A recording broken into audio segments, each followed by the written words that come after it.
If Jesus lived today and became a Muslim, maybe churches wouldn't stand, and people would be forced to question everything they believed. Sometimes a single question can change a person's life, or maybe even the world. My story started with just such a question. I was once a Christian priest. For over 20 years, I taught people the words of Jesus. I thought I knew everything. But one day, a child asked me a question that turned everything upside down. I was teaching in class. A little boy raised his hand and asked, "Father, if Jesus lived today, which religion would he follow?" Silence fell. I froze. I had no answer, because I started thinking, if Jesus, the one who submitted to God, lived today and became a Muslim, what would we do? That night I went home. I opened my Bible. I read, but I couldn't find an answer. Then I made a decision. I would read the Quran as well. At first I hesitated, but then I thought, if the truth comes from God, I should not fear it. I started reading. And from the very first lines, I froze.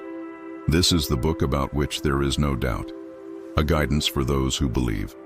Quran 2:2. At that moment, a quiet voice whispered inside me, "You have spent your whole life following me, but are you ready to find the truth?" Days passed. I read both the Bible and the Quran.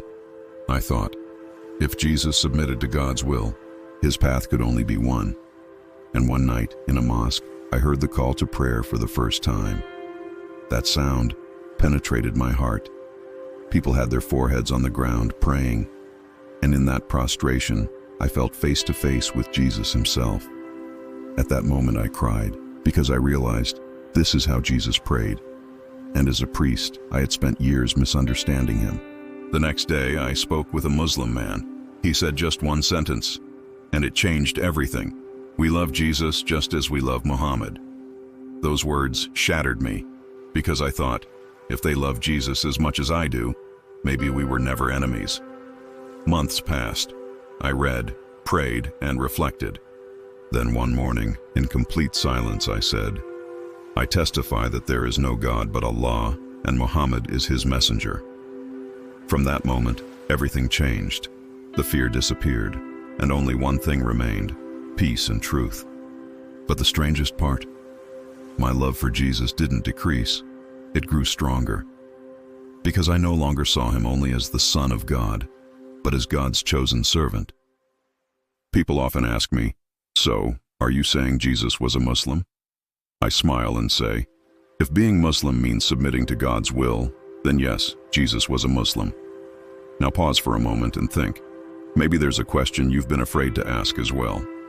Don't forget to like this video, because one click could help this story reach someone who needs it. And subscribe, because here we don't just tell stories, we awaken souls.